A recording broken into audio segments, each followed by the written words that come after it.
C'est selon les chiffres officiels. Le pays mise sur la prévention. Nos correspondants Juliette Dubois et Clément Bonneron ont passé une journée avec une équipe de surveillance épidémiologique. Regardez. En RDC, la riposte au coronavirus commence ici, dans ce petit bureau du ministère de la Santé.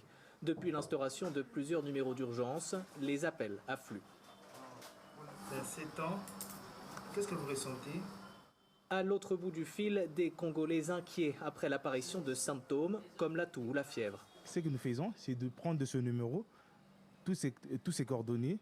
Nous, à notre tour, nous allons transmettre qui sont sur terrain afin qu'ils puissent rejoindre la personne qui est inquiète par rapport à sa santé. Ouais, c'est à tout moment que nous recevons les appels. Après plusieurs alertes, le docteur Katende part avec son équipe.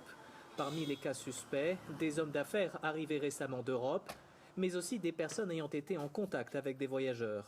Bonjour messieurs, nous sommes venus répondre. C'est le cas de ce médecin. Le docteur Katende l'interroge pour déterminer la marche à suivre.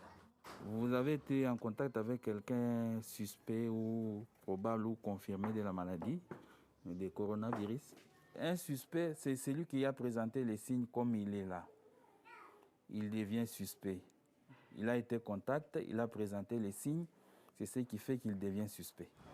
À Kinshasa, tous les cas suspects sont testés à l'Institut national de recherche biomédicale.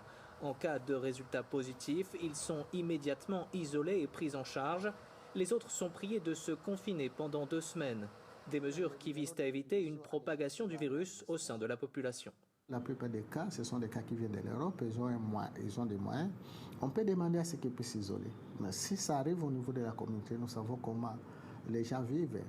Des pièces, 15 personnes, 20 personnes, et lorsqu'il y a quelqu'un qui fait malade, donc la propagation pourrait être catastrophique. C'est pourquoi nous voulons anticiper, nous ne voulons pas arriver à cela. En cas d'aggravation de l'épidémie, la RDC pourrait difficilement faire face à un afflux de malades. Selon le syndicat national des médecins, il y aurait à peine 50 respirateurs dans tout le pays.